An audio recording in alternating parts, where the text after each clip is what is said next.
அனைவருக்கும் வணக்கம். இன்றைக்கான சத்சங்க கேள்வியாக ஒன்றை வைத்திருக்கின்றோம். அது குரு சொல்லிக் கொடுப்பதை அல்லது குருவை கண்மூடித்தனமாக ஃபாலோ செய்வது சிறந்ததா, அல்லது அவர் என்ன சொல்லுகின்றார் என்பதை புரிந்து கொண்டு நாம் ஃபாலோ செய்வது சிறந்ததா என்று ஒரு கேள்வி கேட்டிருக்கின்றோம். அதுவும் குறிப்பாக அகங்காரம் அதிகமாக இருப்பவர் எதை செய்ய வேண்டும் அப்படிங்கிற மாதிரி ஒரு கேள்வியை நம்ம வச்சிருக்கோம். சரியா? இந்த கேள்வி வச்சிருக்க வேண்டிய அவசியம் என்ன அப்படின்னு கேட்டீங்கன்னா, ஒரு 2 கான்செப்ட் இடிக்குது. என்னன்னா, புரிந்து கொண்டு ஃபாலோ செய்ய வேண்டும் அப்படின்னு தான் எல்லாரும் பொதுவா நம்ம நினைப்போம். எந்த ஒரு விஷயமானாலும் அது புரிஞ்சுக்கிட்டு தானே ஃபாலோ பண்ணணும் அப்படின்னு சொல்லி நினைப்போம். பட் நமக்கு விருப்ப வெறுப்பு அகங்காரம் அதிகமா இருக்கும்போது அவர் சொல்ல வர்ற விஷயத்த நம்மளால சரியா புரிந்து கொள்ள முடியுமா? இப்போ புரிஞ்சாதான் ஃபாலோ பண்ணுவேன் அப்படின்னு சொல்லும்போது கடைசி வரைக்கும் ஃபாலோ பண்ண முடியாம போயிடுமே என்ற ஒரு சந்தேகம் எழுகின்ற காரணத்தினால் அப்ப கண்மூடித்தனமா ஃபாலோ பண்ணிடுறதா அப்படிங்கிற அடுத்த கொஸ்டின் வருது. கண்மூடித்தனமா ஃபாலோ பண்ணா கடைசி வரைக்கும் புரியாது. ரெண்டுலயுமே ஒரு கிடுக்குப்பிடியான ஒரு விஷயம் இங்க இருக்கிறத நீங்க கவனிக்கணும். சரியா? கண்மூடித்தனமா ஃபாலோ பண்ணும்போது கடைசி வரைக்கும் புரியாதுன்ற சொல்றதுக்கு நீங்க இந்த கௌரி சொன்ன எக்ஸாம்பிள் எடுத்துக்கலாம். மேக்ஸை மனப்பாடம் பண்ணி நீ ஒப்பிச்சுக்கிட்டு இருந்த அப்படின்னா கடைசி வரைக்கும் அதனால ஒரு பிரயோஜனமும் இல்லை.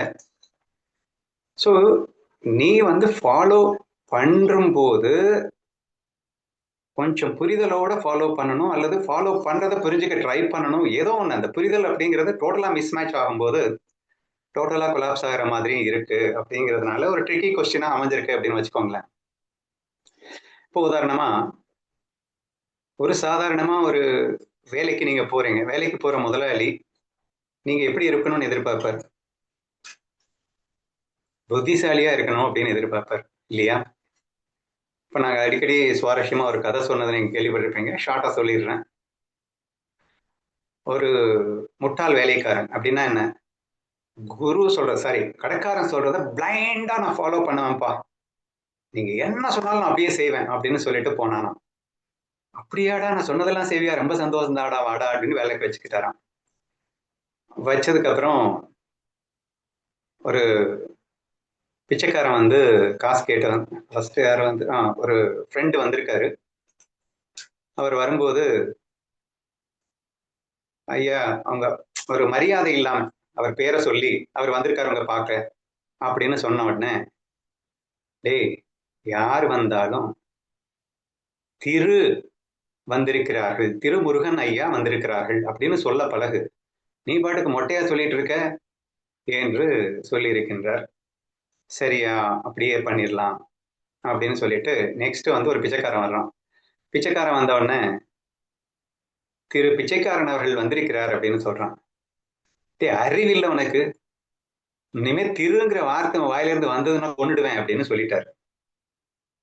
அப்படியே ஐயா அப்படின்னு அவன் சொல்லிடுறான். அதுக்கு அன்னைக்கு நாள் நைட் என்ன ஆச்சு அப்படின்னு சொன்னா, அவர் வீட்லயே தான் இவன் படுத்திருக்கான். ஒரு திருடன் வந்துட்டான். திருடன் திருடுறத அவன் பார்த்துட்டான்.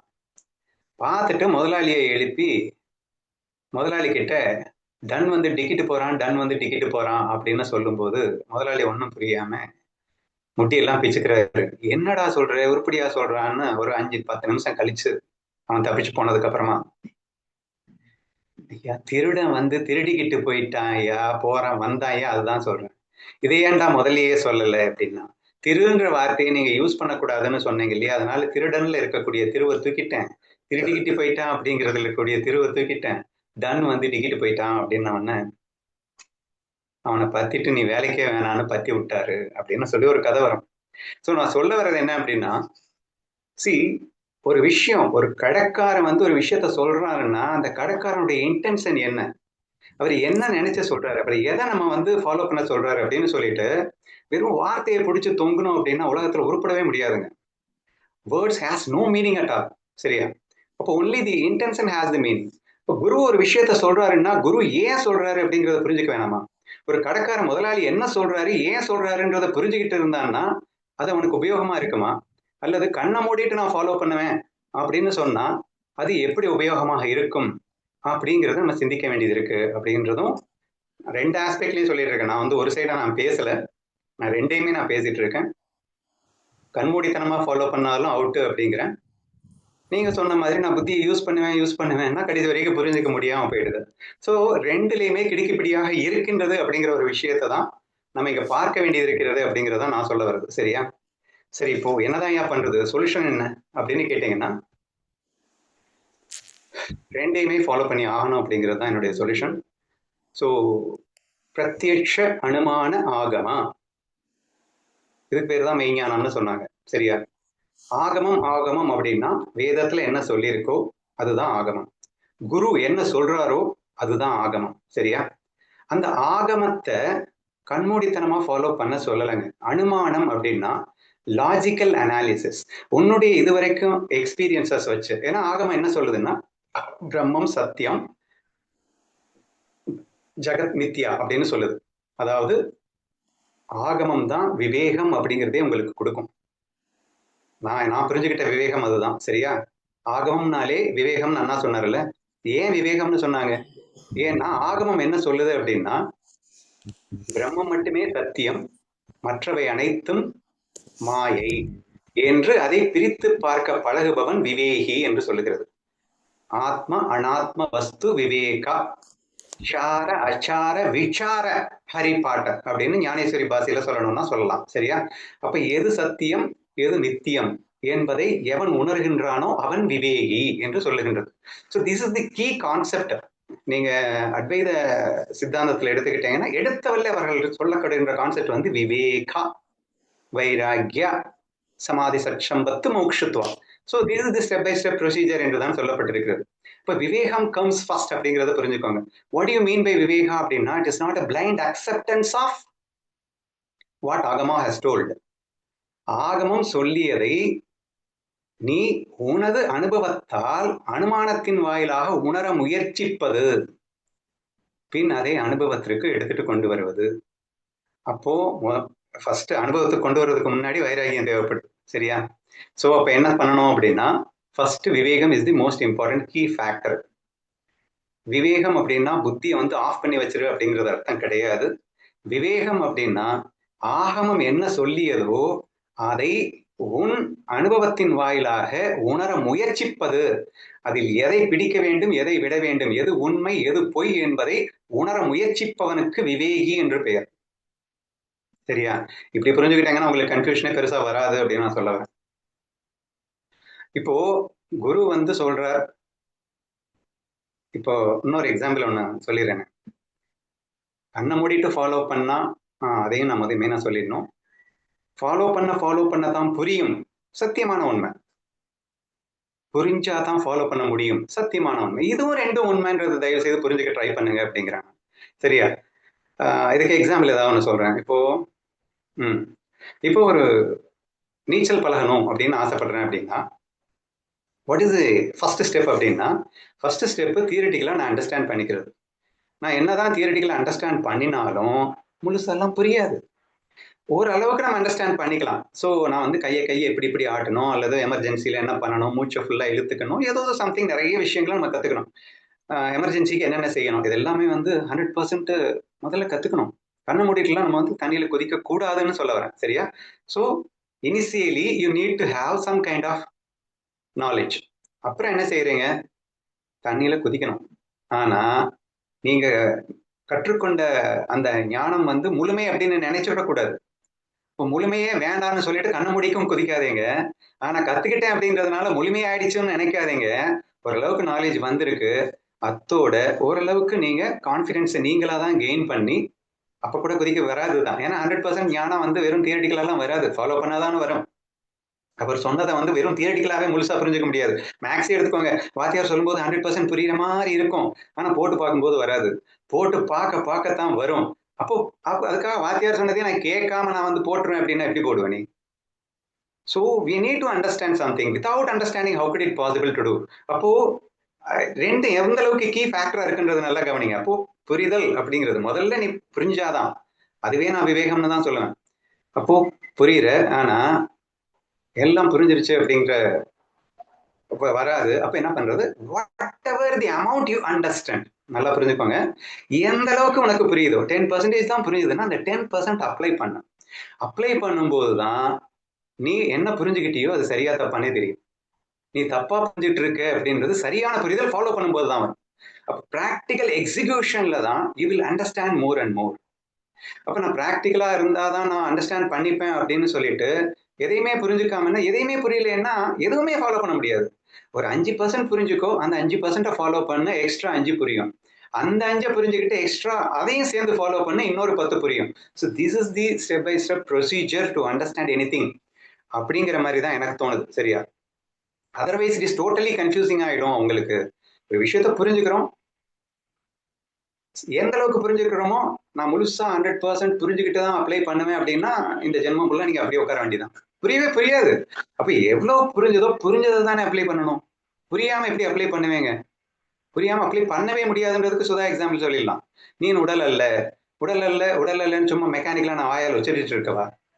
உடல் அல்லன்றத I have try to understand by some means. அப்போ நிறைய எக்ஸாம்பிள் கொடுப்பாரு. உடல் ஜடண்டான்னு சொல்லுவாரு. நீ தூங்கிட்டு இருக்கும்போது உடல் எங்க போச்சுன்னு கேட்பாரு. எக்கச்சக்கமான உடல் நானல்லன்னு ப்ரூவ் பண்றதுக்கு 100 டிப்ஸ் கொடுப்பாரு அவரு.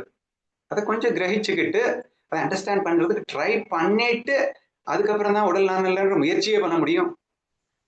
உடல் நானன்னு சொல்லிட்டாரு, சொல்லிட்ட உடனே நான் வந்து முயற்சி பண்ணுவேன்னா முடியாது. ஸோ ஒரு 10% நீங்க அண்டர்ஸ்டாண்ட் பண்ணுங்க. அண்டர்ஸ்டாண்ட் பண்ணிக்கிட்டதை நீங்க முயற்சி பண்ணுங்க. முயற்சி பண்ண you can able to understand little bit more அப்படிங்கிற மாதிரி தான் ஒரு ப்ராசஸ் இருக்க முடியுமே தவிர பிளைண்டா நீங்க வந்து எதையுமே ஃபாலோ பண்ண முடியாது. அதனால ஆனா ஃபாலோ பண்ணாம எதையும் கத்துக்கவும் முடியாது. So both are inter related அப்படிங்கிறத மட்டும் தெளிவா புரிஞ்சுக்க ட்ரை பண்ணுங்க அப்படிங்கிறேன். சரியா? அடுத்த ஒரு எக்ஸாம்பிள். ஒரு ஃப்ரெண்டு வந்தாரு. வந்து என்கிட்ட, அண்ணா நான் உங்களிடம் சரணடைய முடிவெடுத்து விட்டேன். இன்றிலிருந்து நீங்கள் என்ன சொன்னாலும் சரி அப்படியே நான் ஃபாலோ பண்ண போறேன் அப்படின்னு சொன்னாரு. ஒரு வகையில் அந்த அவர் சொல்வது இட் இஸ் இம்பாசிபிள் அப்படின்னு எனக்கு தெரிஞ்சா கூட சந்தோஷப்பட்டேன். அட்லீஸ்ட் சொல்லவாவது தோணுது, எந்த அளவுக்கு ஒரு ஃபீல் நம்ம கிட்ட வச்சிருக்காரு என்று நாம் சொல்லி மனதில் நினைத்துக் கொண்டு, ஏன்னா ஒரு விஷயத்தை நான் சொன்னால் நான் அப்படியே ஃபாலோ பண்ணிடுவேன் அப்படின்னு சொல்லாத, அதை நீங்க எதுக்காக சொல்றீங்கன்றதை முழுசா புரிஞ்சுக்கிட்டு நான் ஃபாலோ பண்ண முயற்சி பண்ணுவேன்னு சொல்லு. தேர் மே பி தி பாசிபிலிட்டி. அப்போ உடனே அவர் இந்த வாதமே வந்துருச்சு. புரிஞ்சுக்கிட்டேன்னா என்னால ஃபாலோவே பண்ண முடியாதுண்ணா. நீங்க சொன்ன அர்த்தம் இருக்கும்ண்ணா, நான் கண்டிப்பா ஃபாலோ பண்ணுவேண்ணா. புரிஞ்சுக்கணும்னு ஆரம்பிச்சேன்னு வச்சுக்கோங்களேன், ஈகோ எந்திரிச்சிடும். புத்தி யூஸ் பண்ணல, ஹரி சொன்ன மாதிரி புத்தி யூஸ் பண்ணாலே ஈகோ தலைக்கு மேல போயிடும். நான் ஏன் புத்தி யூஸ் பண்ணணும், நீங்க சொல்றீங்க நான் செய்யறேன் அப்படிங்கிற மாதிரி அவரு சொல்லிட்டு இருந்தாரு. இல்லடா நான் ஒரு விஷயம் சொல்றேன். இப்போ இத்தனை நாளா நான் வந்து உனக்கு என்ன சொல்லியிருக்கேன், லவ் லவ் லவ் லவ்னு கத்திட்டு இருக்கேன். லவ் ஆல் அப்படிங்கிறதையும் சேர்ந்து நான் பயங்கரமா கத்திட்டு இருக்கேன். இதுதான் பிரின்சிபிள், இந்த பிரின்சிபிள் எரிக்க பிடிச்சிக்கோ அப்படின்னு சொல்லிட்டு இருக்கேன். சரியா?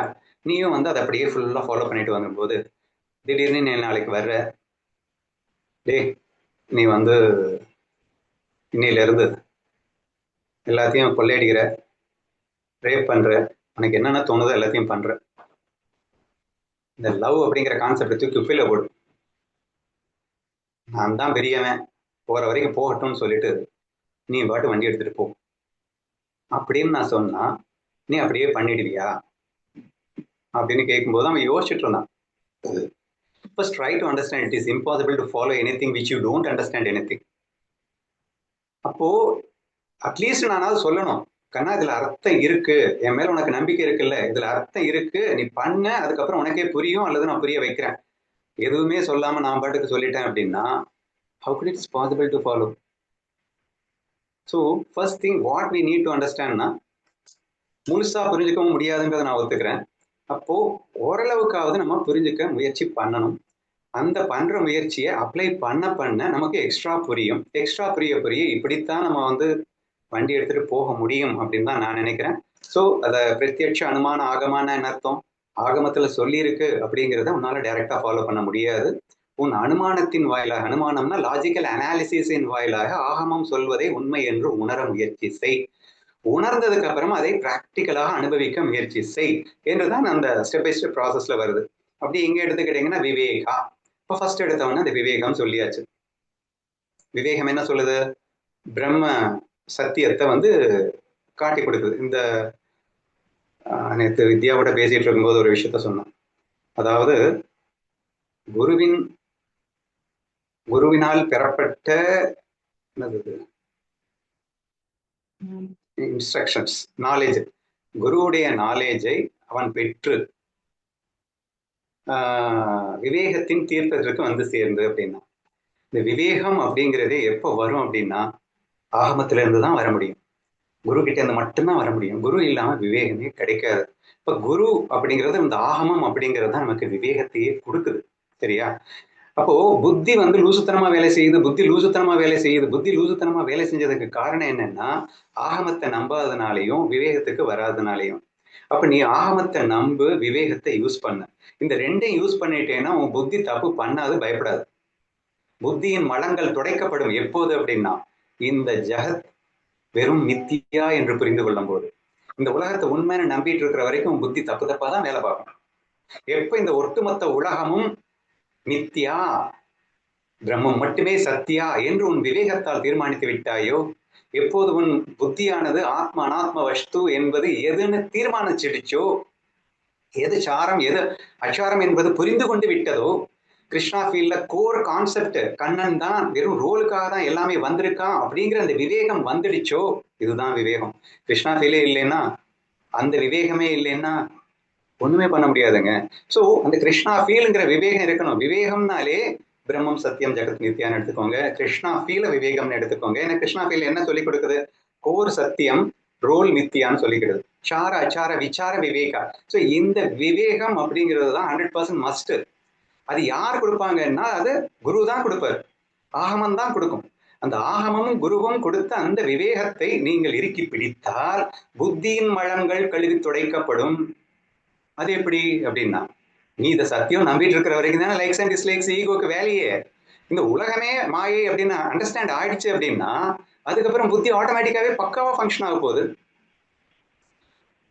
அப்போ புத்தியின் மலங்கள் ஆட்டோமேட்டிக்காக கழுவி தீரப்பட்டு அப்போ அந்த பிரம்மத்தை நோக்கி புத்தியுமே திரும்பி விடுகிறது. இப்போ ஆட்டோமேட்டிக்கா நீ யார் என்ற அந்த உணர்வு, நீ ஞானி அப்படிங்கிறது ஈஸியா புரிஞ்சுக்கலாம். அப்ப ஞானி ஆறதுக்கு நான் என்ன செய்யணும் அப்படிங்கிறதான கேள்வி. ஞானி ஆறதுக்கு நான் வந்து பிளைண்டா ஃபாலோ பண்றதா அல்லது புரிந்து கொண்டு ஃபாலோ பண்ணுவதா அப்படின்னு கேட்டீங்கன்னா போத் மஸ்ட் பி இன்க்ளூடட்னு சொல்றேன். இங்க பிளைண்ட் அப்படிங்கிறது 100% பிளைண்ட் கிடையாது. எந்த அளவுக்கு புரிஞ்சுக்கிட்டியோ அந்த அளவுக்கு நீ அப்ளை பண்ணத்தான் உனக்கு புரிதல் இன்க்ரீஸ் ஆகிட்டே போகும் என்ற அடிப்படையில் அந்த பிளைண்ட்னஸ் அப்படிங்கிறது அவசியப்படுகிறது அப்படின்னு சொல்றேன்.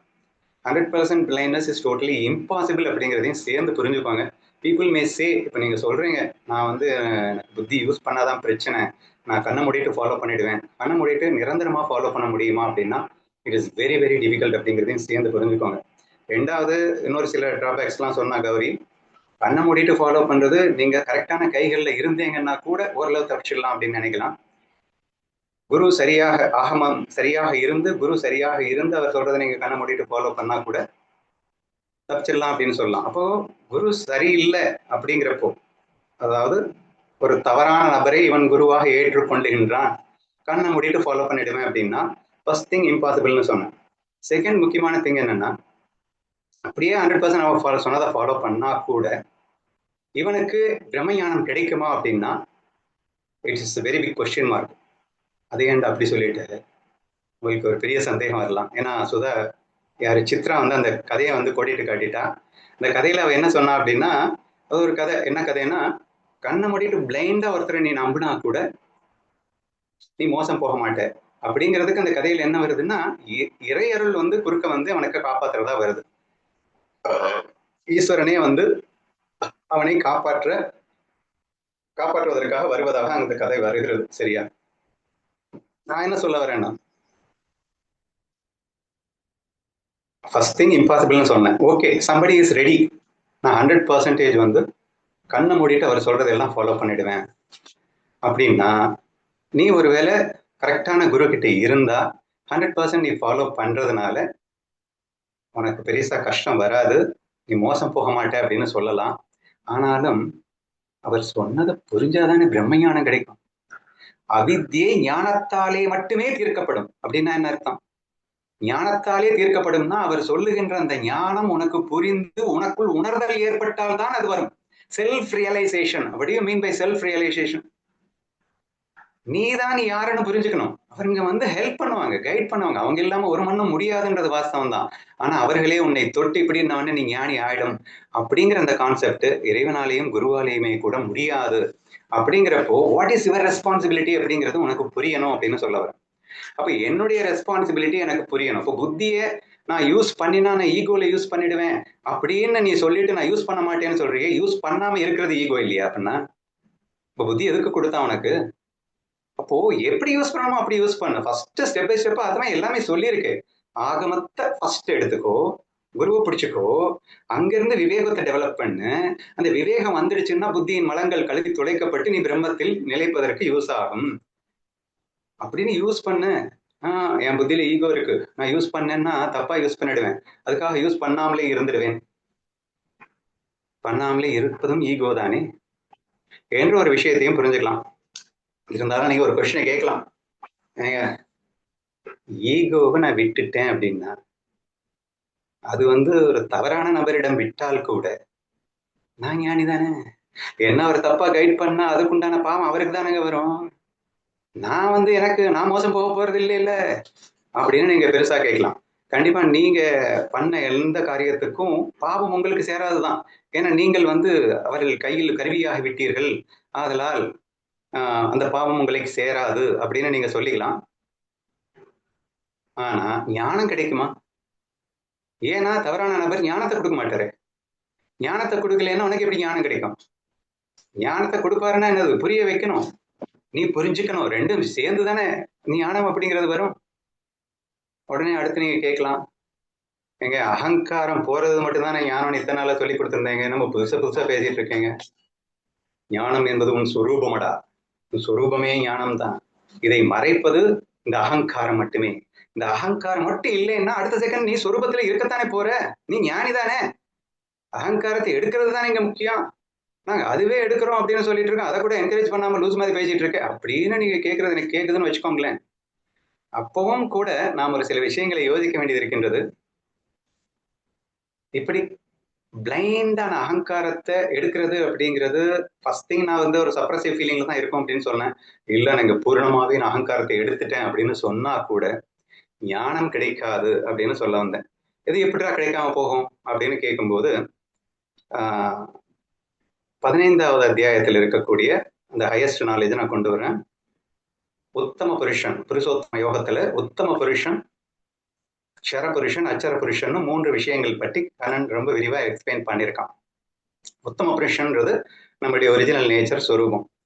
அப்ப சொரூபத்தை முதலில் மறைக்கும், பிறகு தவறாக புரியும். எப்பயுமே வந்து இந்த ஸ்டெப் பை ஸ்டெப் ப்ரொசீஜர் என்னன்னா, பிரம்மத்திலேருந்து எப்படி கீழே இறங்கணும்னா ஃபர்ஸ்ட் அந்த நான் பிரம்மம் அப்படிங்கிற அந்த ஃபீல் எனக்கு இல்லாம போனதுன்றது ஒரு ஸ்டேஜ். அதுக்கப்புறம் நான் உடல் என்று தவறாக புரிந்து கொண்டதுன்றது next stage. So this is the way we have deteriorated அப்படின்னு சொல்லி நமக்கு வேதங்கள் எல்லாம் சொல்லி கொடுக்கின்றன. சரியா? அப்போ நீ ஈகோ விட்டுட்டாலே நீ ஞானி ஆயிடுவையா அப்படின்னா ஆக முடியாது. அஜ்ஞானம் ஞானத்தாலேயே களையப்பட வேண்டும். அவித்யை என்பது வித்யாலே தான் களையப்பட வேண்டும். அப்போ 2 விஷயம் சொல்லியிருந்தோம். ஒன்னு என்ன, உத்தம புருஷன்ல இருந்து முதல்ல அச்சர புருஷனா கீழே இறங்கணும். What do you mean by அச்சர புருஷன்? அச்சர புருஷன் அப்படிங்கிறது சரபுருஷன் மாதிரி நான் உடல் மனம் புத்தியில சிக்கிய நிலை அல்ல, உத்தம புருஷன் மாதிரி நான் பிரம்மம்னு புரிஞ்சுக்கிட்ட நிலையும் அல்ல. It is the state in between that state. சரியா? நான் பிரம்மத்தை மறந்த நிலை. சிம்பிளா சொல்லணும்னா நீ பிரம்மத்தை மறந்ததுனால இப்ப நீ வந்து உடல்னு தப்பா புரிஞ்சுக்கிட்ட. இப்ப மறந்த நிலையினால்தான், அதாவது நான் பிரம்மம் அல்ல என்று நீ நினைத்ததால் தான் நீ உடல் என்று தப்பா புரிந்து கொண்டார். இப்ப நான் இந்த உடல் அப்படிங்கிற அந்த ஈகோவை நீ எடுத்துட்டாலும் நான் உத்தம புருஷனே அப்படின்னு புரிஞ்சுக்கிறதுக்கு you must have the Guru, you must have the knowledge, you must have the understanding. So நான் இங்க சொல்ல வர்றது Viveka is not a blindness சொல்ல வரேன். விவேகம் அப்படின்னாலே அது அற்புதமான ஒரு சூப்பர் உணர்வு, அதாவது ஞான உணர்வு. எது பிரம்மம் எது மாயை என்று புரிந்து கொள்ளுகின்ற ஒரு உணர்வுக்கு பேர் தான் விவேகம். உலக வாழ்க்கைக்கு தேவையானது அறிவு. சரியா? உலக வாழ்க்கையில அடுத்தடுத்து என்ன ஸ்டெப் வைக்கணும் அப்படிங்கிறது அறிவு. ஆனா இந்த உலகமே மாயைன்னு புரிஞ்சுக்கிறது விவேகம். பிரம்மம் சத்தியம், உலகம் மாயை என்று புரிந்து கொள்வது விவேகம். அந்த விவேகம் என்பதுதான் இங்கே முதற்கண் நாம் பிடிக்க வேண்டியதான ஒன்றாக இருக்கின்றது. அந்த விவேகத்தோடு நீங்கள் குரு சொல்வதை ஃபாலோ பண்ணுங்க. அப்ப கூட நீங்க முழுசா புரியுது புரியலைன்னாலும் எந்த அளவுக்கு புரிஞ்சிருக்கோ அந்த அளவுக்கு ஃபாலோ பண்ணுங்க. அடுத்தடுத்த ஸ்டேஜுக்கு ஆட்டோமேட்டிக்கா அதை அழித்து செல்லும் என்ற அடிப்படையில் நான் எனது பதிலை அமைக்கின்றேன். புரியலைன்னா கேட்போங்க.